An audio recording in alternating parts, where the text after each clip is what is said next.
دنیا کو میں بتاؤں. کہتے ایک بانجھ عورت آئی بابا جی کے قبر پہ. ایک بانجھ نے کی خواجہ سے رو رو کے التجا, ہوگی میری اولاد تو اس در پہ باخدا, دنیا کو میں بتاؤں گی, لنگر لٹاؤں گی, بیٹے کو لے کر آؤں گی, چادر چڑھاؤں گی, چادر کو سر پہ رکھ کے دعا مانگی, یہ کہہ کر سونے کے کلشوال میرے خواجہ کی چادر.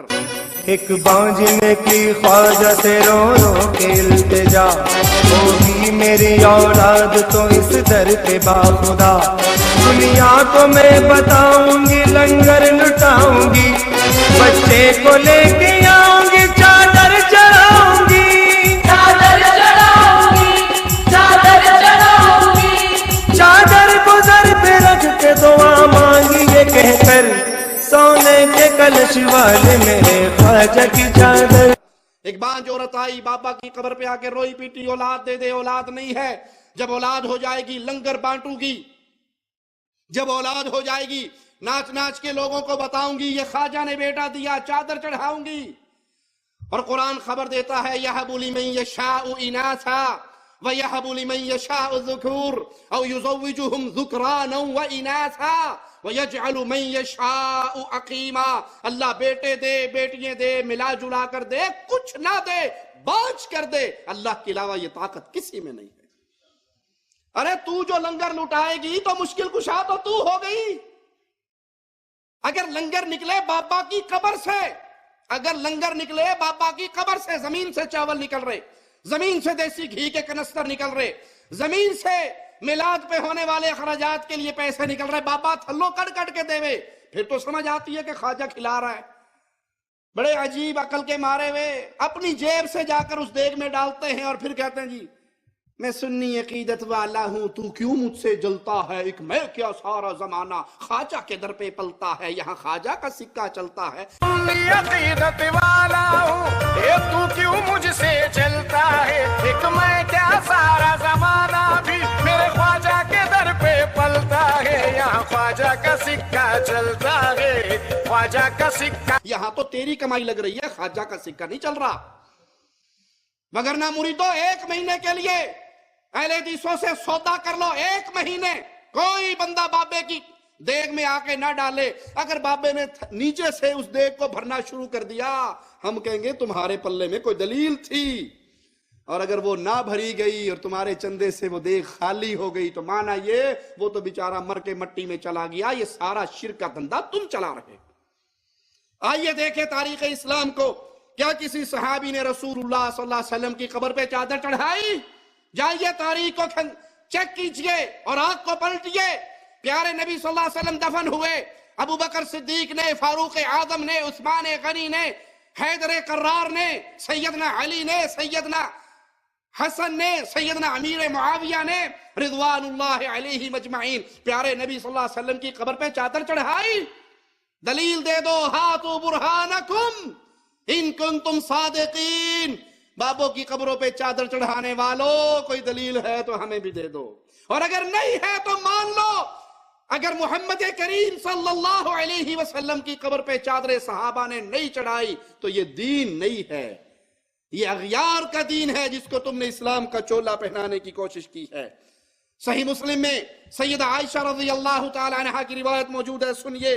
وہ فرماتی ہیں میں نے ایک چادر دروازے پہ لٹکا دی, رسول اللہ صلی اللہ علیہ وسلم تشریف لائے, آپ کے رخ انور کو دیکھ کے میں نے پہچان لیا کہ آپ اس کو پسند نہیں فرما رہے, اور آپ نے آگے بڑھ کے اس چادر کو پکڑا اور پھاڑ دیا, کاٹ دیا, اور پھر فرمایا ان اللہ لم یأمرنا ان نکسو الحجارۃ والطین, اللہ نے ہمیں یہ حکم نہیں دیا کہ ہم پتھر اور مٹی گارے کے اوپر چادریں چڑھائیں, یہ حکم اللہ نے ہمیں نہیں دیا. بیت اللہ پہ غلاف چڑھانا بیت اللہ کی خصوصیت ہے, اس پہ قیاس کرتے ہوئے کسی بابے کی قبر پہ غلاف نہیں چڑھ سکتا. اب یہ زندوں کا حال ہے, زندوں کے دروازوں پہ, گھروں پہ چادریں چڑھانے سے اللہ کے نبی صلی اللہ علیہ وسلم منع فرما رہے, تو مردوں کی قبر پہ کیسے چڑھانے کی اجازت دیں گے؟ شیخ الاسلام ابن تیمیہ رحمہ اللہ فرماتے ہیں جو چیزیں حرام ہیں ان میں سے قبروں پہ اعتکاف کرنا حرام ہے, قبروں پہ جھکنا حرام ہے, اس کا مجاور بننا حرام ہے, بیت اللہ کی طرح ان پہ غلاف چڑھانا حرام ہے. بیت اللہ کی طرح ان پہ چادریں غلاف چڑھانا حرام ہے، جھکنا حرام ہے، اعتکاف کرنا حرام ہے۔ اپنی بیویوں کو قبروں پہ 9 راتیں کٹوانے کے لیے چھوڑنے والوں، شادی ہونے کے فوراً بعد اپنی بیوی کو بابے کی قبر پہ سلام کروانے کے لیے لے جانے والوں، یہ دین محمد نہیں ہے صلی اللہ علیہ وسلم۔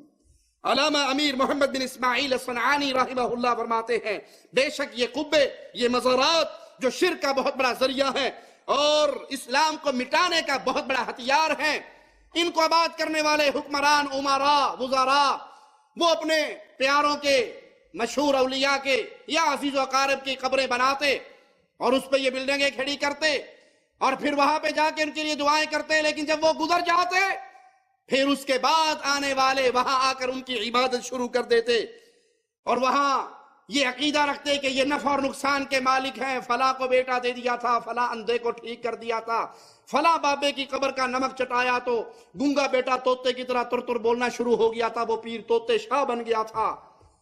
یہ قصے، یہ کہانیے وہ مجاور بیٹھ کے مشہور کرتے ہیں تاکہ ان کے پیٹ کی جہنم اور وہ کاروبار چلتا رہے۔ اور یاد رکھیے شریعت اسلامیہ میں یہ وہ عمل ہے، قبریں پکی کرنا، قبروں پہ بلڈنگیں بنانا، ان پہ اعتکاف کرنا، ان پہ چادریں چڑھانا، جن کے لیے شریعت میں لعنت کی وعید آئی ہے۔ ان قبروں کے مجاور بننا لعنت کا مستحق بننے کے برابر ہے، اور یہ ایسی بدعات ہیں جس کے اندر معاشرہ ڈوب چکا ہے۔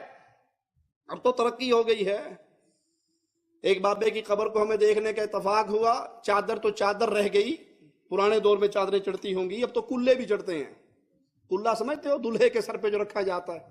ایک بابے کی قبر کو واللہ میں نے اپنی آنکھوں سے دیکھا، اس کو عرق گلاب سے دھویا جا رہا ہے، اور وہ جب پورا عرق گلاب سے اس کو دھو لیا پھر اس پہ بڑی خوبصورت چادریں چڑھی، پھر وہ جو دلہن کے کمرے میں لڑیاں لگائی جاتی ہیں، چھوکرے لگاتے ہیں اپنی شادیوں پہ، وہ لڑییں بابے کی قبر پہ کھول لی گئی اور باقاعدہ ایک لمبا سارا ترلا لا کے وہ کلہ بابے کی قبر پہ، میں کہا دلہن نظر نہیں آن ڈئی، کلہ بابا ہی بیچارہ دلہا بن کے بیٹھا ہے ویلا ہی۔ یہ کہاں کا انصاف، یہ عقل کہاں گئی؟ إِنَّا أَنزَلْنَا إِلَيْكَ الْكِتَابَ بِالْحَقِّ فَاعْبُدِ اللَّهَ مُخْلِصًا لَهُ الدِّينَ أَلَا لِلَّهِ الدِّينُ الْخَالِصُ۔ قیمتی سرمایہ کہاں برباد کر دیا؟ رہا وہ مر گیا، اگر وہ ولی تھا تو اس کی قبر جنت بن گئی، تمہاری بتیوں کی عرق گلاب سے دھونے کی ضرورت، وہاں جنت کی کھڑکی کھل چکی ہے، جنت کی خوشبوئیں آ رہی ہیں، جنت کے لبادے آ رہے ہیں، تمہارے کلے نہیں چاہیے، وہاں جنت کے لبادے پہنچ چکے ہیں۔ اور اگر وہ ولی نہیں تھا تب بھی اس کا ماجرا اس کے اللہ کے ساتھ ہے۔ اللہ کے لیے اے اہل توحید اپنی ذمہ داری کو سنبھالیے، ادا کیجئے اس فریضے کو اور اس توحید کے پیغام کو عام کیجئے۔